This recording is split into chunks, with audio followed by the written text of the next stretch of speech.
हेमंत सोरेन को पकड़ के ले गया, चोर है, बाप बेटे दोनों के दोनों डिसऑनेस्ट, जिसको शायद किसी केमिकल से मिटा के उसमें वो करेगा 420 का केस। हेमंत सोरेन का नाम आया है, वो जमीन सरकारी जमीन नहीं है। पहले वो फोर्जरी है कि नहीं अभी किसी अदालत ने साबित नहीं किया। अभी चंपई सोरेन को भी गिरफ्तार किया। चंपई सोरेन भी दूध के धुले आदमी नहीं है, उनको भी हाथ डालने से तो पकड़ा कैसे भाई इसको? 30 लाख नहीं होगा तो डाल देंगे उसके घर में। इनके पास पैसे की थोड़ी कमी है। नरेंद्र मोदी और राष्ट्रपति शासन का मतलब क्या हुआ? नरेंद्र मोदी का शासन मतलब वोट आप देंगे लेकिन हम ही को देंगे।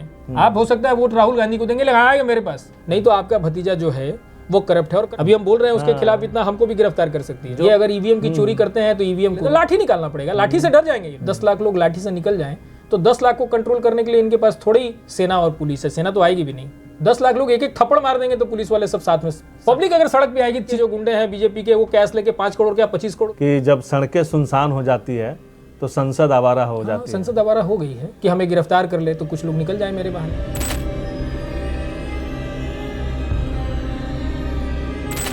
पढ़ रहा हूँ इसलिए ताकि लोगों को समझाना है।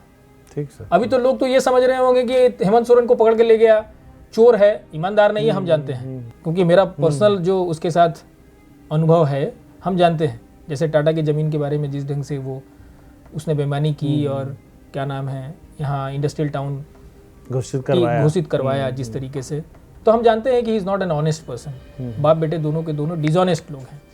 तो उसने बहुत सारे अपराध किए होंगे और भ्रष्टाचार तो किए ही किए हैं, इसमें तो हमको कोई शक नहीं है।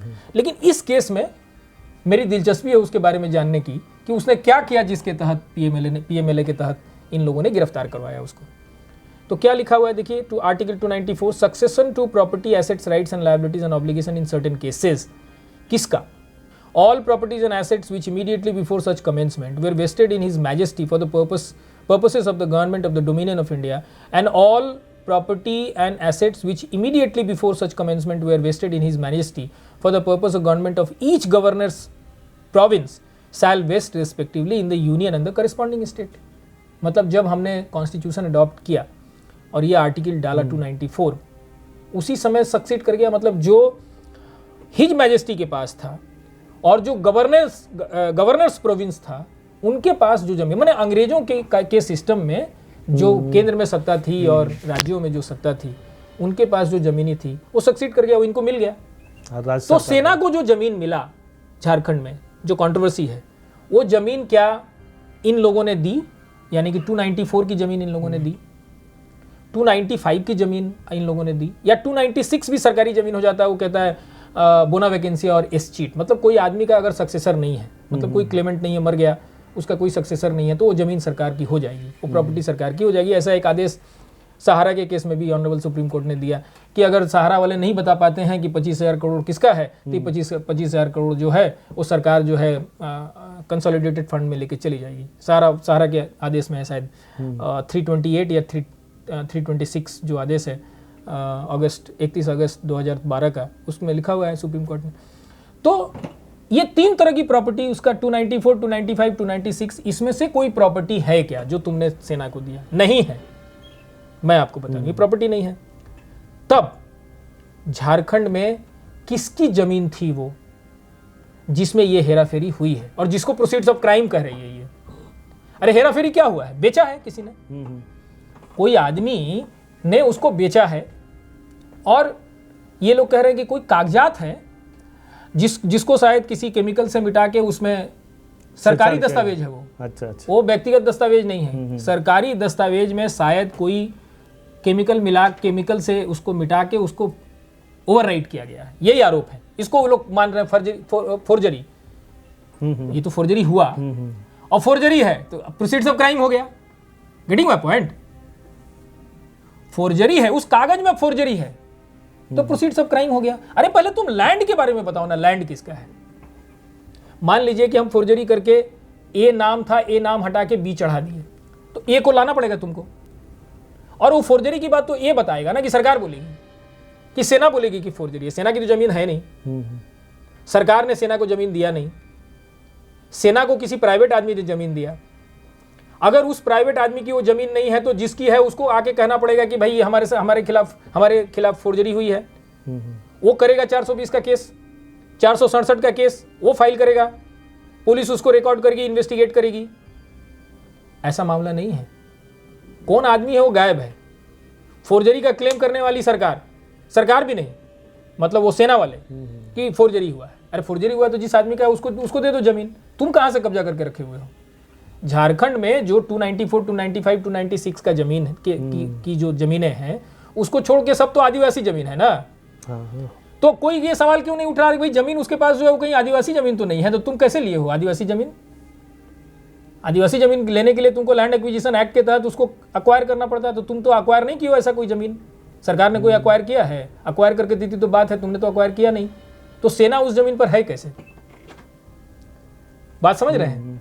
तो समझ लीजिए कि कॉम्प्लेक्सिटी क्या है। और इसको ये पीएमएलए वाले बोल रहे हैं कि प्रोसीड्स ऑफ क्राइम है, क्योंकि कहीं फोर्जरी 467 कहीं आ गया है, अदालतों में ये मैटर चल रहा है। हमारे पास भी कुछ पेपर्स हैं कि जिस जमीन के खरीद फरोख्त के बारे में हेमंत सोरेन का नाम आया है वो जमीन सरकारी जमीन नहीं है। पहली बात, किसी ने बेचा, किसी ने पैसे लिए, किसी ने पैसे दिए, ये हुआ होगा, है ना? उससे ज्यादा क्या होगा? हाँ। उससे ज्यादा कुछ नहीं हुआ होगा। तो प्रोसीड्स ऑफ क्राइम आपने बनाया क्योंकि आपने एक डॉक्यूमेंट, सरकारी दस्तावेज निकाल के कहा कि इसमें लगता है कि इसको केमिकल से मिटा के इसमें ओवर राइटिंग किया गया है, इसलिए ये फोर्जरी है। वो फोर्जरी है कि नहीं अभी किसी अदालत ने साबित नहीं किया, और उस फोर्जरी से इस सेल एंड परचेज का क्या कनेक्शन है ये अभी तक साबित नहीं हुआ। तो जब साबित ही नहीं हुआ कि उस फोर्जरी से इस सेल एंड परचेज का क्या कनेक्शन है, तो ये फिर केस कैसे चल रहा है उसके खिलाफ?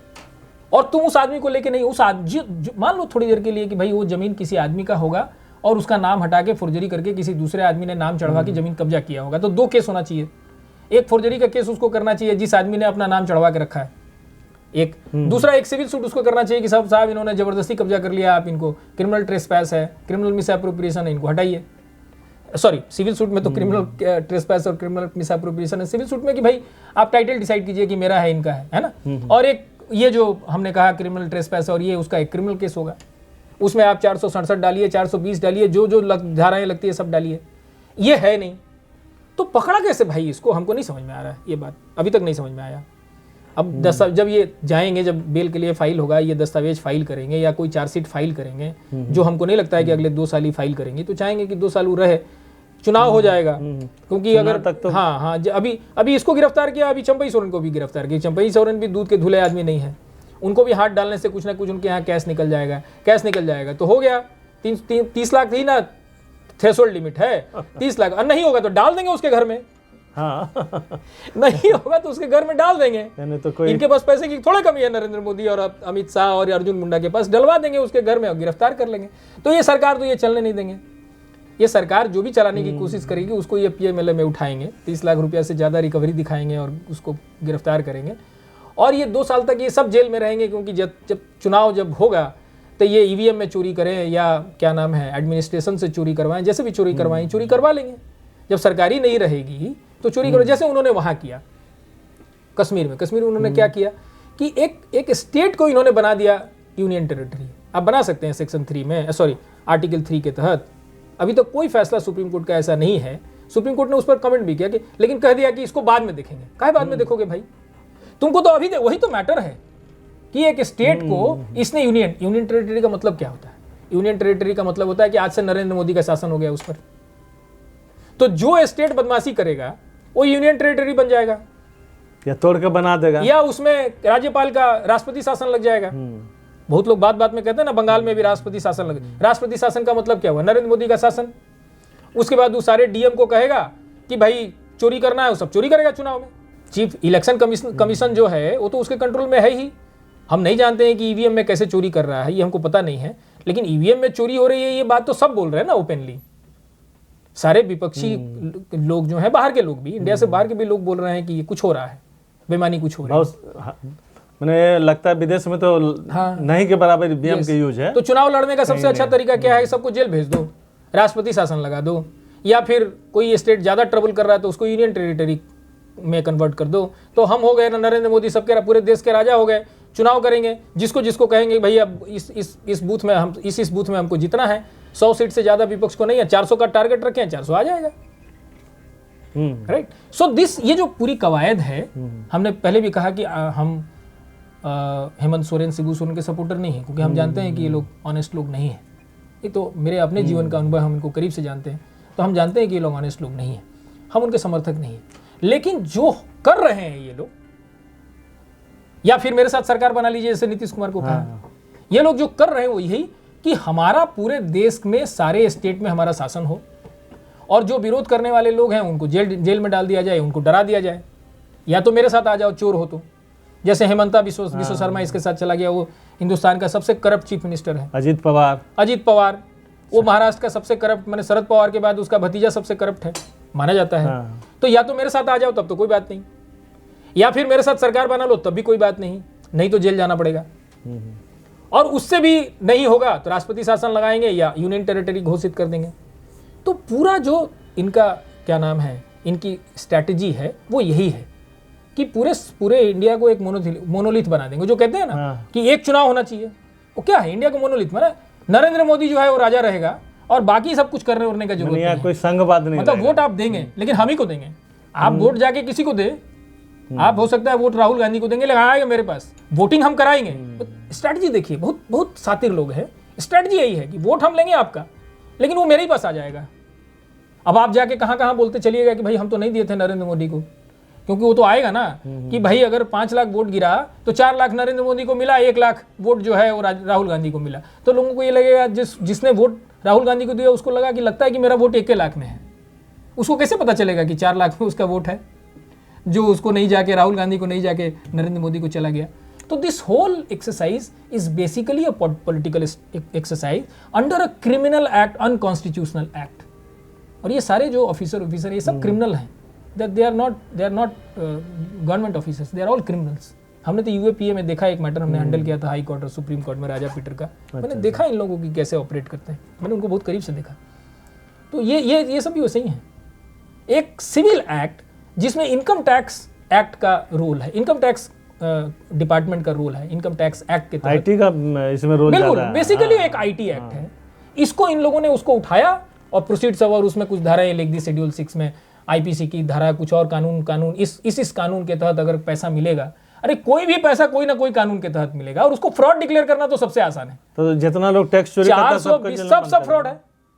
टैक्स चोरी फ्रॉड है, टैक्स चोरी सही बात नहीं है, लेकिन टैक्स चोरी भी फ्रॉड है। उसको फ्रॉड डिक्लेयर करने में क्या, उसको तो लिखा ना है यहाँ पे, हम जो पढ़ रहे थे आपको कि मटेरियल तो कुछ नहीं, वो तो मटेरियल तो उसके मन में है, मटेरियल दिखाना थोड़ी है, मटेरियल का तो कोई डेफिनेशन ही नहीं है। और इस एक्ट को सुप्रीम कोर्ट ने कहा कि ये कॉन्स्टिट्यूशनली वैलिड एक्ट है। सर इसमें एक क्वेश्चन ये देखने को जो मिल रहा है सर हम लोग को, कि जितने लोग जैसे महाराष्ट्र में अजीत पवार हो, नारायण राणे हो, छगन भुजबल हो, ये लोग के ऊपर जब ये केस चला, फिर बीजेपी में चले गए तो केस ठंडा हो गया। बंगाल में भी उसी तरह मुकुल राय, इस तरह का कुछ लोग हैं, या नीतीश कुमार के यहाँ जो उसके बंगाल में इस पर भी प्रेशर है, ये क्या बोलते हैं आप, ममता बनर्जी पर भतीजा पर है। ये लोग ममता बनर्जी के लिए, देखिए मैं वो भी बता देता हूँ, कंडीशन रखे हैं कि अगर आप हमारे साथ चुनाव नहीं लड़िएगा तो अकेले लड़िए, कांग्रेस के साथ मत लड़िए, मतलब विपक्ष के साथ मत लड़िए, इंडिया गठबंधन मत जाइए, इंडिया गठबंधन में मत जाइए, तो छोड़ेंगे, नहीं तो आपका भतीजा जो है वो करप्ट है, और करप्ट है वो गलत नहीं बात बोल रहे हैं। ये तो देखिए सरकार में जो रहता है उसको तो पता है ना, उसको तो कौन सी प्रॉपर्टी बेनामी है, कौन सी प्रॉपर्टी किसके नाम पे, वो तो पता चल जाएगा। उनके पास तो मशीनरी है, पता कर लेंगे।